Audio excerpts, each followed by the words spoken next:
Tenía que ser el momento más feliz de su vida. Al parecer él le había propuesto casamiento y ella había dicho que sí. Pero apenas horas después de comprometerse, Savannah Anderson terminó asesinada. Era horrendo. Había manchas de sangre en la pared. Había charcos de sangre en la alfombra. Mandíbula rota, dientes partidos. Parecía que le habían pasado alguna especie de lazo alrededor de su cuello. Al revisar la escena del crimen, los peritos descubrieron una pista crucial. Encontramos una huella de sangre en el marco de la puerta. Pero le tomaría años a la policía encontrar al sádico asesino que la había dejado.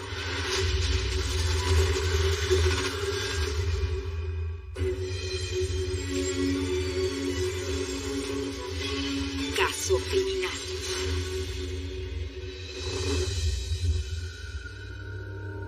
El caso de hoy nos trae a Irvine, en California, cerca de 1 hora al sudeste de Los Ángeles.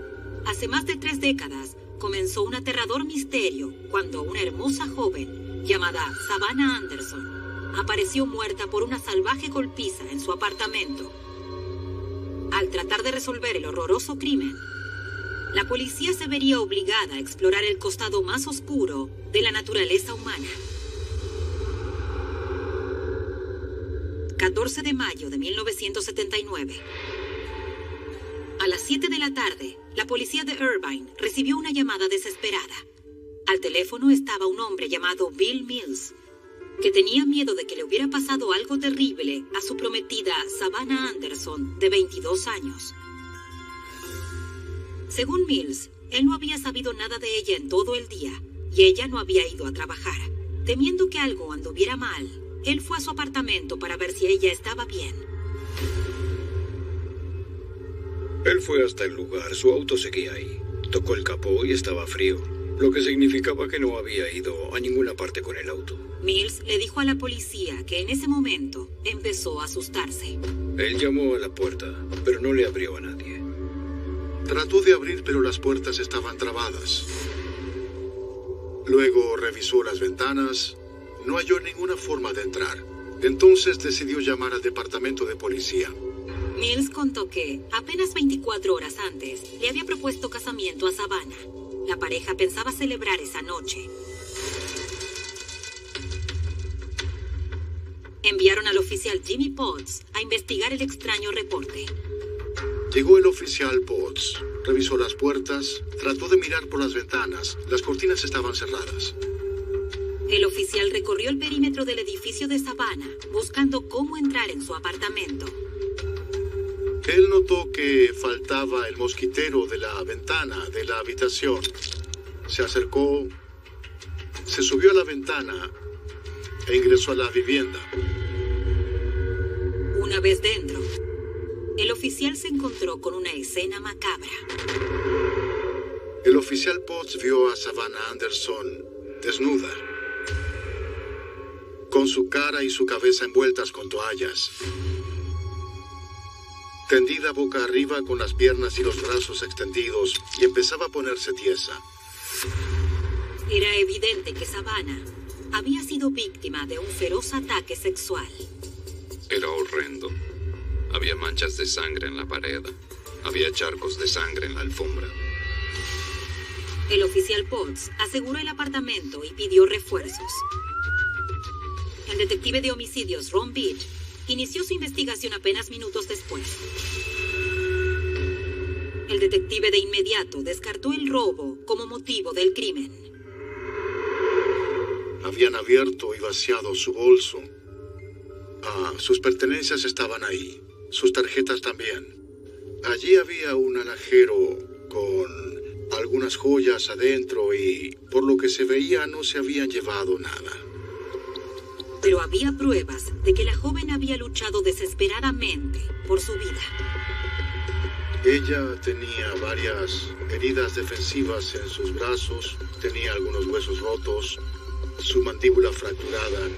Ella se había resistido, y mucho. El forcejeo parecía haber concluido. con el último aliento de Savannah. Parecía que le habían pasado alguna especie de lazo alrededor de su cuello. Tenía marcas de uñas en el cuello que indicaban que ella había querido sacarse algo. El detective Beach y su equipo empezaron a trabajar con la idea de descubrir cómo y por qué se había cometido el salvaje crimen. Y enseguida plantearon una hipótesis inquietante. Aparentemente la habían atacado junto a la cama y sobre la cama. Había un cobertor dorado corrido. Cuando volvimos a extenderla sobre la cama, había una gran cantidad de sangre en uno de los costados. La acumulación de sangre dio más indicios sobre el ataque. Eso indicaba que había quedado ahí un buen rato. Para la policía habían matado a Savannah encima del cobertor. Pero por algún motivo, el asesino la había puesto sobre una sábana limpia de color azul lavanda después de matarla. Luego el detective Beach descubrió otra pista. Vi manchas de sangre por arrastre desde el cobertor hasta la alfombra y que se extendían hasta el baño. Al seguir las manchas, los investigadores hallaron más sangre en el lavabo y la tina. Parecía que el asesino había bañado a Savannah después de matarla. La había lavado, limpiado, secado, sacado de la bañera. Le había envuelto la cabeza y la cara con 2 toallas. Había tomado el cobertor y las sábanas manchadas de sangre y las había dado vuelta. Había puesto almohadas para cubrir otras manchas de sangre. Había levantado su cabeza y luego la había acomodado en la cama boca arriba. Pero, ¿por qué el asesino se había tomado el trabajo de limpiar a la víctima tras haberla matado? Yo creo que él quería limpiar la escena del crimen. Había muchos paños y toallas y otros elementos en el baño que había usado. Había mucha sangre diluida y se notaba que había querido limpiarla. Había indicios de eso. Pese a sus esfuerzos, el asesino había dejado pruebas cruciales. Encontramos una huella de sangre en el marco de la puerta que había entre la habitación y el baño. También había algunas huellas latentes con sangre de ella. Los detectives confiaban en que las huellas serían la clave para resolver el caso. El laboratorio de criminalística del sheriff del condado de Orange me dijo que las huellas latentes y la huella palmar eran tan claras que si les llevaba al sujeto, me dirían si era él. Y los detectives ya sabían qué huellas querían que analizaran los expertos. Las del prometido de Savannah, Bill Mills. ¿Podía el hombre que acababa de jurarle amor eterno a Savannah haber tenido motivo para matarla? Mientras los investigadores se enfocaban en Mills, tuvieron la difícil tarea de darles la trágica noticia a la familia y los amigos de Savannah.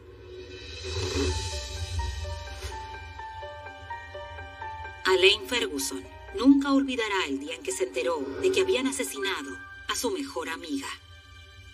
Recuerdo que me sentí como una marioneta a la que le habían cortado los hilos. En ese instante caí desplomada al suelo, porque sabía que era para siempre, era permanente, y no podía volver a llamarla. Quedé consternada y en shock, y no podía dejar de llorar. Elaine y Savannah se habían criado en Salt Lake City, Utah, y eran inseparables.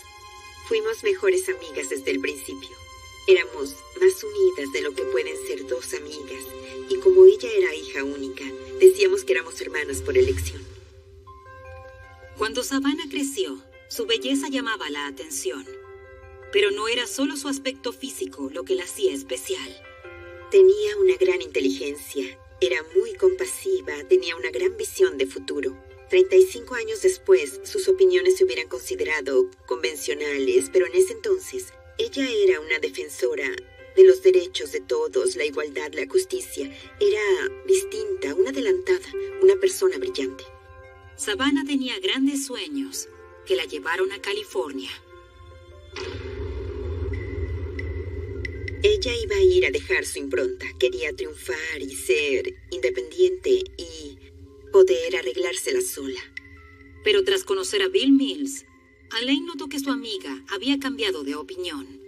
Ella estaba loca por Bill. Y recuerdo que hablaba de él y puedo recordar sus cartas sobre él. Él estremeció su mundo y le hizo cambiar su forma de ver el futuro. Él hacía muy feo. Savannah llamó a Elaine y le dijo que tenía una noticia importante para darle después del fin de semana. Su vida había dado un giro increíble. Tenía que ver con Bill. Ella quería contarme todos los detalles y me dijo, será una larga conversación. Esa conversación nunca tuvo lugar. No fue sino después de la muerte de Savannah que Elaine supo lo que quería contarle su mejor amiga. Al parecer él le había propuesto casamiento y ella había dicho que sí. Pero en lugar de planificar la boda, Elaine y los padres de Savannah estaban respondiendo preguntas de los detectives para ayudarlos a establecer la cronología de los hechos. Nosotros sabíamos que Savannah Anderson había hablado por teléfono con su mamá para desearle un feliz Día de la Madre y que había cortado cerca de las 12:03 de la noche. La madre de Savannah le contó a la policía que su hija estaba exultante por su reciente compromiso y que no había indicios de que pasara algo. Todo estaba bien. Savannah estaba muy feliz. Acababa de comprometerse. La autopsia de Savannah reveló que el ataque que había sufrido era aún peor de lo que imaginaban los detectives. La habían golpeado varias veces por un objeto contundente en el cráneo y tenía más golpes en su cara. El médico forense determinó que había recibido 36 golpes en función de las graves heridas que presentaba. La autopsia también confirmó que Savannah había sufrido un ataque sexual. Aunque los detectives aún no sabían bien por qué la habían lavado y acostado sobre sábanas limpias tras matarla, se enfocaron en la decisión del asesino de cubrirle la cara a Savannah.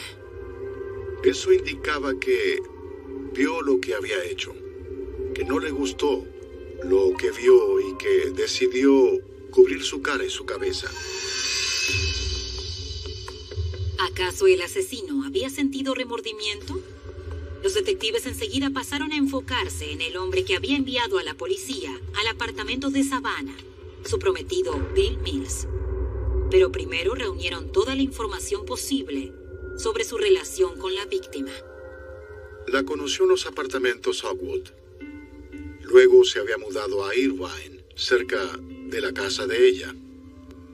Él era vendedor, no tenía antecedentes penales, parecía una buena persona. No tenía problemas de drogadicción, no era violento ni nada. Él estaba limpio.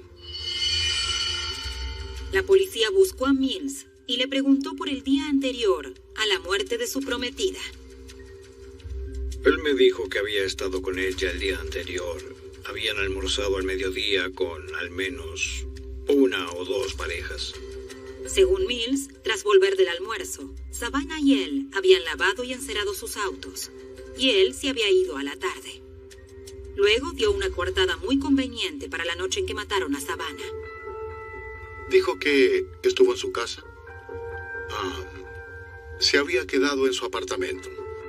Se había ido a dormir y se levantó a las 7:30 del otro día.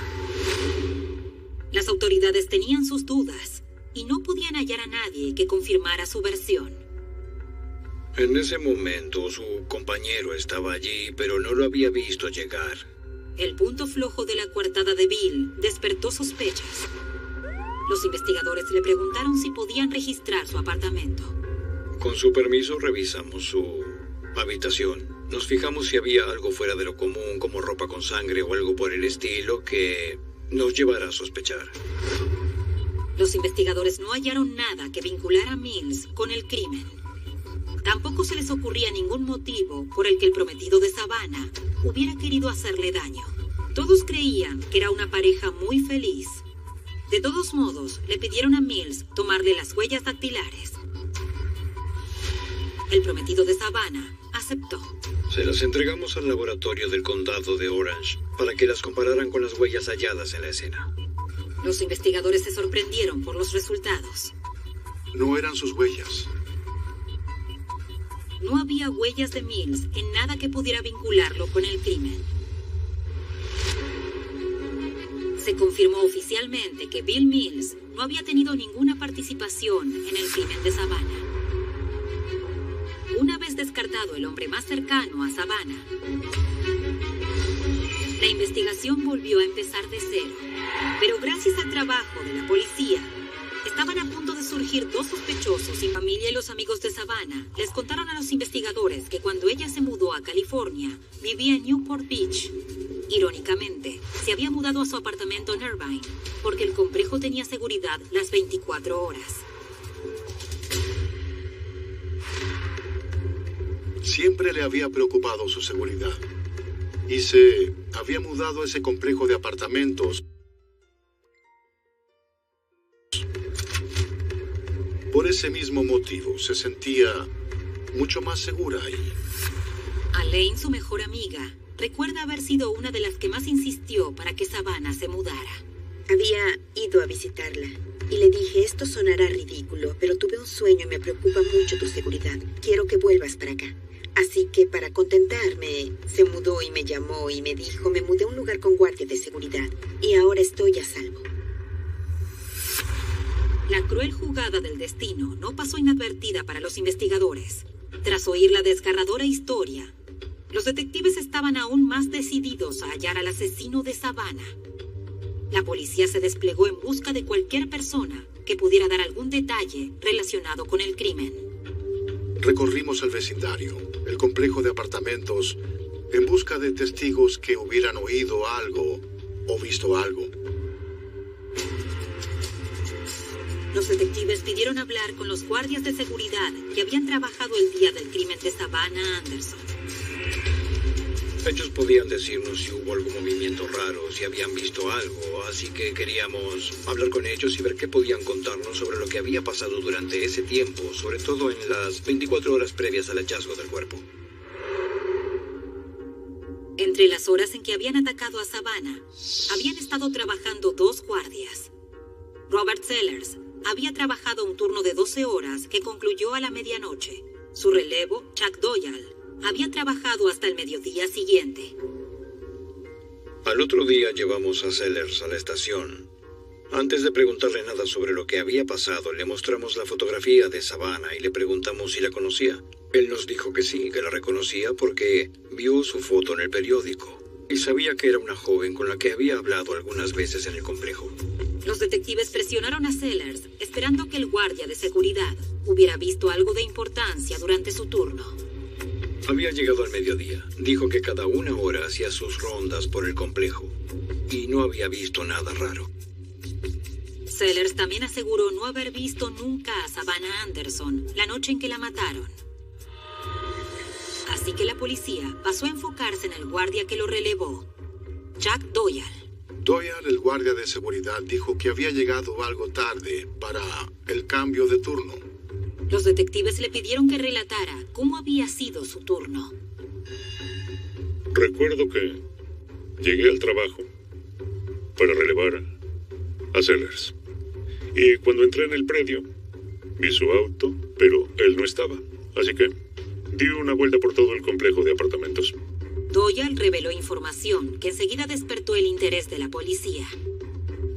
A diferencia de Sellers, él afirmaba haber visto a Savannah esa noche.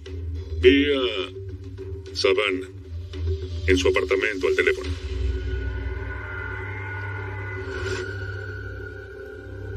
Estaba de pie y la vi correr las cortinas de la puerta de vidrio del patio Los investigadores estaban intrigados. Había visto a una mujer rubia de perfil con la mano al costado de la cara como si hubiera estado al teléfono. Para los detectives, era raro que Doyle hubiera estado mirando hacia adentro del apartamento de Savannah, pero aún más rara era su descripción del cambio de turno con Robert Sellers. Doyle dijo que no encontraba a su compañero por ninguna parte del complejo y que luego, cerca de las 12:30, Sellers finalmente apareció con la camisa de su uniforme y su cinturón en la mano. Me pregunté qué hace sin la camiseta puesta y luego pensé, bueno, hace calor, no es tan raro, y terminó su turno. Así que no le di importancia.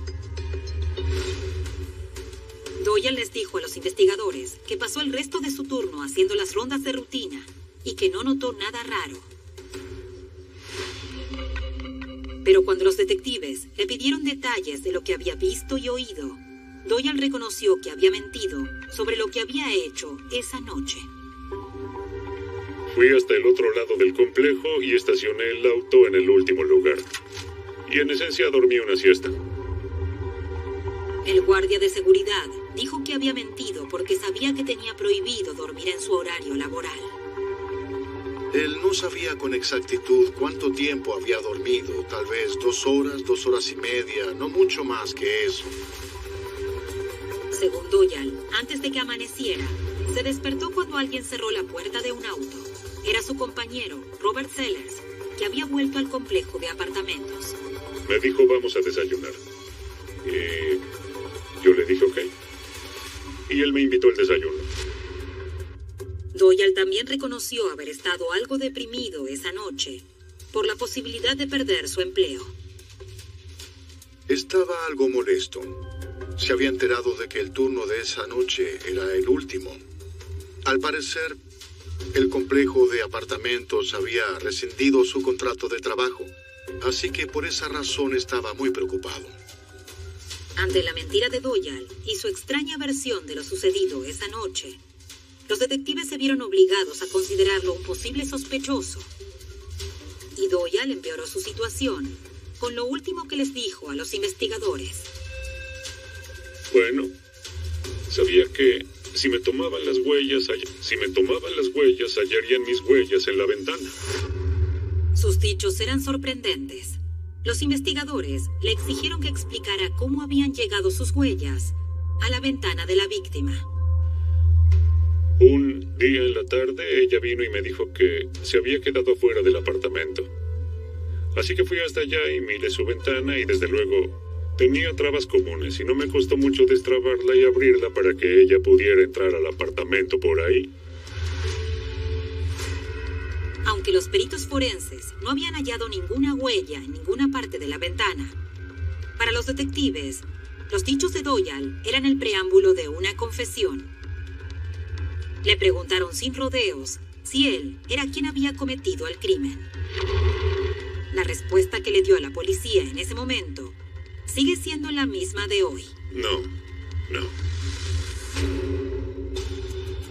Jack Doyle afirmó no tener nada que ver con la muerte de Savannah, pero al irse de la estación de policía, solo pensaba en una cosa. Creerían que había sido yo e iría a prisión. Pero Doyle no era el único que tenían en la mira los investigadores. La conducta de su compañero, Robert Sellers, les parecía igual de sospechosa. El hecho de que Sellers no hubiera llegado al cambio de turno en horario a la medianoche, el hecho de que hubiera tenido la camisa de su uniforme en la mano, eso era muy raro. Los detectives volvieron a llevarse a Sellers para interrogarlo.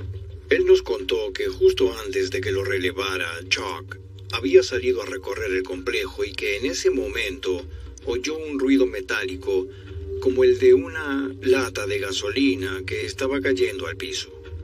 Según Sellers, él había perseguido a un hombre que estaba robando gasolina de un auto estacionado, pero el ladrón era muy rápido y no pudo alcanzarlo.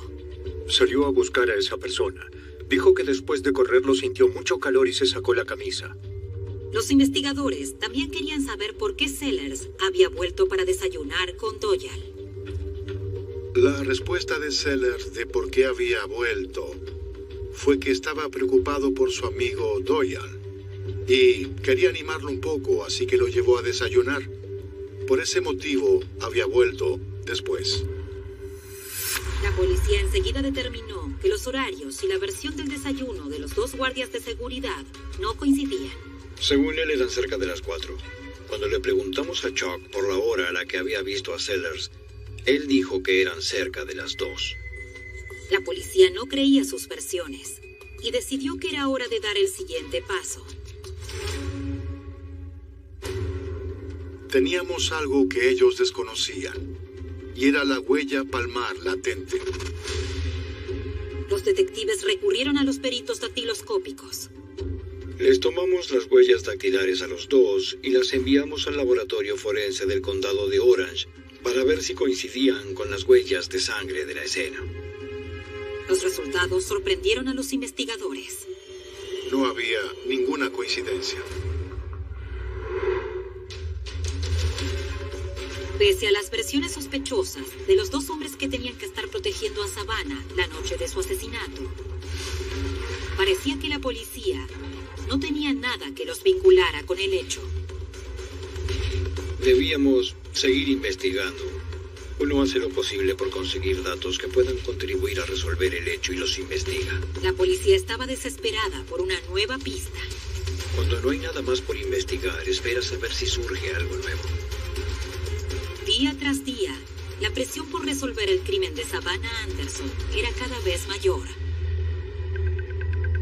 La policía de Irvine se sentía frustrada y estaba dispuesta a intentar lo que fuera necesario para lograr un avance en el caso. Se les ocurrió un plan inusual.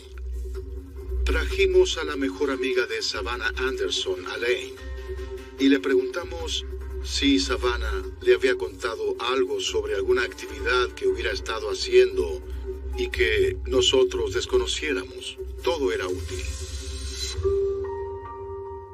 Para Elaine, fue agotador en lo emocional llevar a la policía a todos los lugares a los que había ido con Savannah.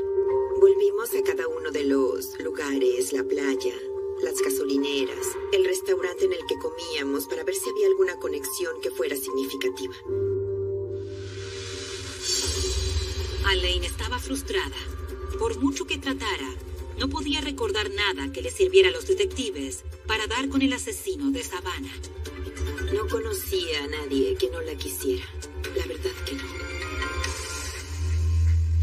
El hombre que había matado a golpes a la hermosa joven de 22 años seguía suelto. Pero los investigadores tenían una pista fundamental: sus huellas.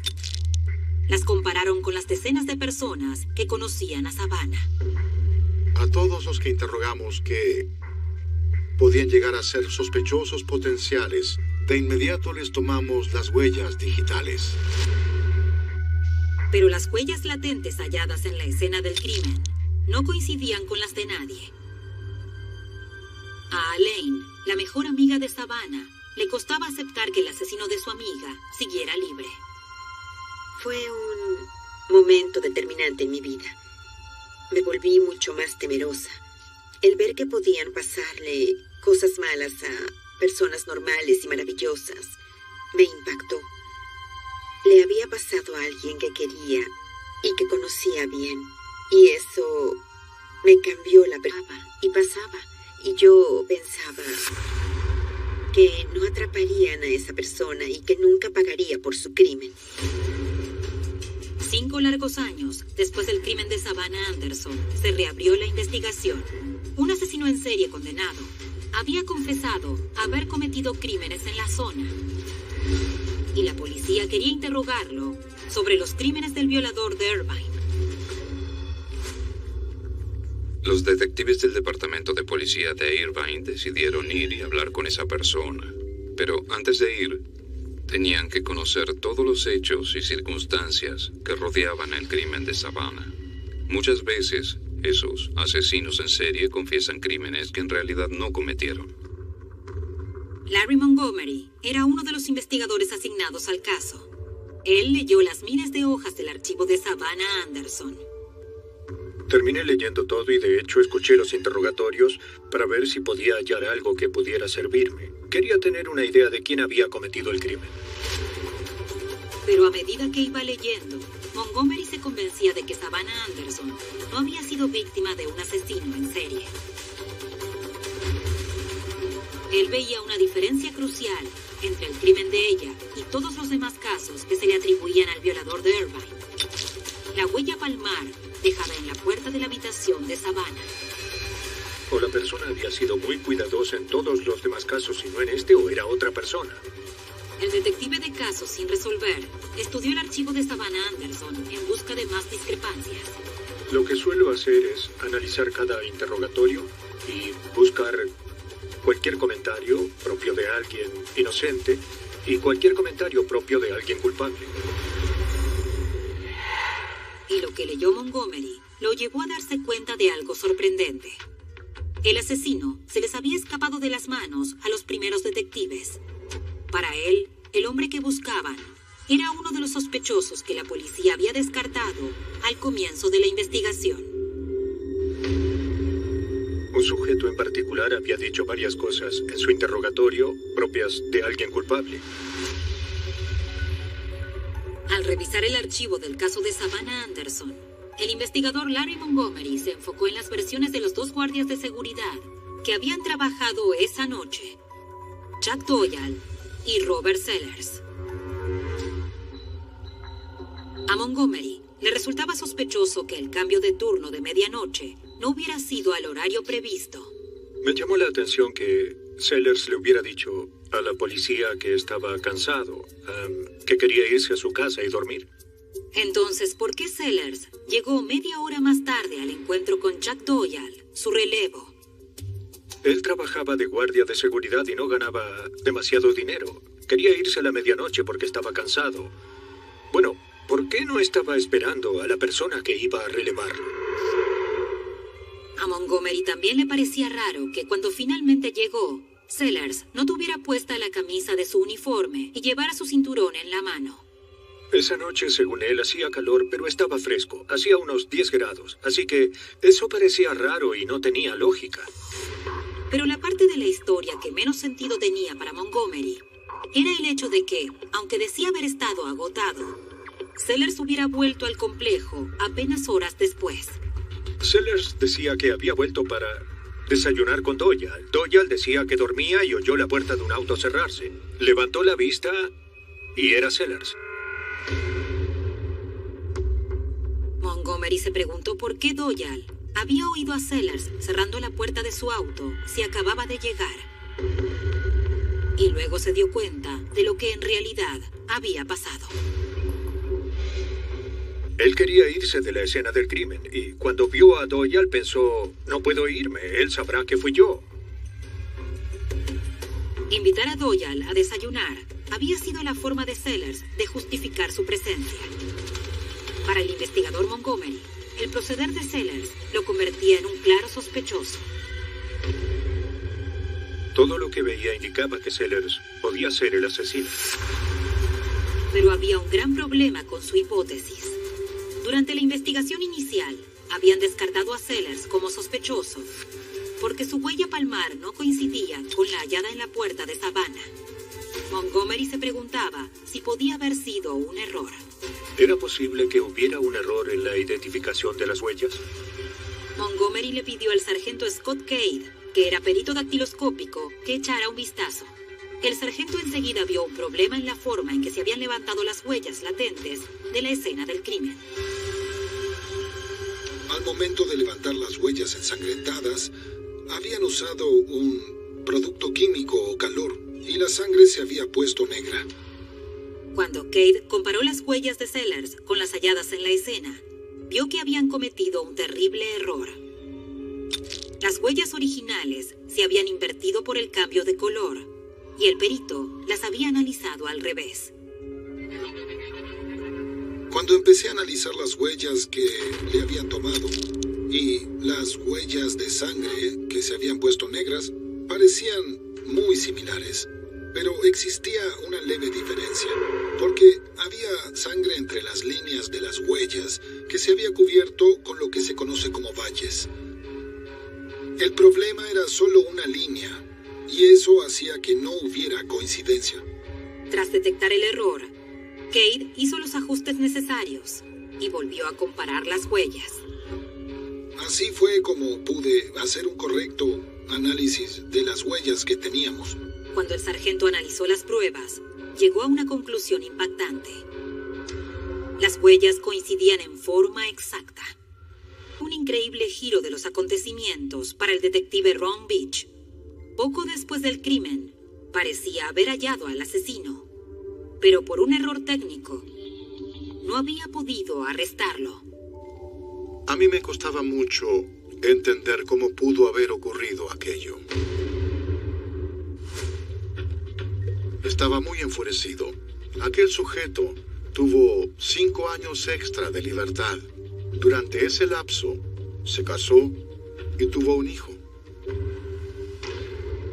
De hecho, la policía descubrió que, durante ese tiempo, Sellers había sido un ciudadano ejemplar. Supe que se había alistado en los Marines, que no había cometido delitos, que se había casado con su novia de la secundaria y que tenía un hijo. Esa era la información que teníamos. El detective Pete Linton recuerda muy bien el día que arrestó a Robert Sellers. Nos apostamos frente a su vivienda, esperando a que volviera. La verdad es que poco después de que llegáramos se detuvo una grúa y Robert Sellers bajó del vehículo. Nos acercamos y le informamos que quedaba arrestado por el crimen de Savannah Anderson. Una vez detenido Sellers, el detective Linton lo interrogó sobre el crimen de Savannah. Al principio, Sellers negó toda participación en el hecho. Según sus dichos, él ya conocía a la mujer que habían asesinado. Había sido guardia de seguridad ahí y la había visto antes. Pero cuando los detectives le mostraron a Sellers el nuevo análisis de sus huellas, se quebró y contó cómo había sido el horrendo crimen.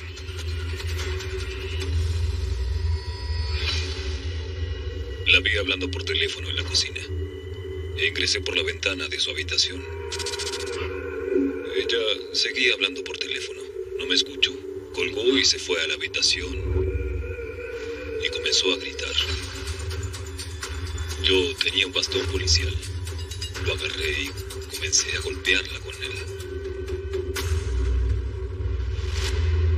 ¿Qué pasó después de eso? Simplemente quedó acostada allí. Quedó acostada sobre la cama. No sabía qué hacer. Tenía miedo, mucho miedo. El relato de Sellers coincidía con las pruebas que los detectives habían hallado en la escena del crimen. Solo quería intentar limpiar todo. La llevé al lavabo, pero no sirvió. La puse bajo la ducha y la abrí para lavarla. Y la llevé de nuevo y la dejé en la cama. Luego, Sellers de pronto vio que eran más de las 12 de la noche y que llegaría tarde al cambio de turno con Chuck Doyer. Al principio, Sellers dijo no haber trabado la puerta del apartamento de Savannah para poder terminar de limpiar. Pero al final, le contó a la policía el perturbador motivo por el que había vuelto a la escena del crimen. La dejé en la cama, le puse toallas sobre la cara e hice el amor con ella. Y luego la cubrí y me fui. Acusaron a Sellers de homicidio premeditado y violación. Pese a haber confesado, Robert Sellers se declaró inocente. Sus abogados plantearon argumentos poco convencionales. Una capacidad disminuida debido a la falta de sueño y el consumo de grandes cantidades de anfetaminas, colapsó y ya no se encontraba en su sano juicio. Para los fiscales, los rastros físicos demostraban que Robert Sellers sabía muy bien lo que hacía. Se había obsesionado con Savannah y la mató cuando vio rechazadas sus insinuaciones sexuales. Era un hecho sumamente grave. Los detalles eran horrendos. Una joven que se había mudado a un complejo porque había guardias de seguridad le deseaba un feliz día de la madre a su mamá, mientras el asesino esperaba para atacarla, y no era otro que uno de los guardias de seguridad. Elaine, la mejor amiga de Savannah, estuvo presente en el juicio para verle la cara a Sellers. Ella no vio el menor remordimiento de parte del sádico asesino. Quería alguna reacción, ni se inmutó. Al final, declararon culpable a Robert Sellers de homicidio premeditado. Lo condenaron a cadena perpetua.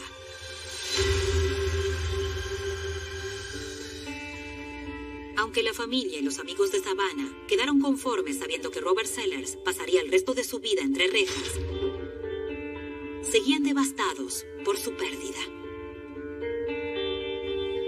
Quería que él supiera lo que había hecho. Esa fue la peor injusticia. Se la había arrebatado al mundo, me la había arrebatado a mí. Había destruido a sus padres.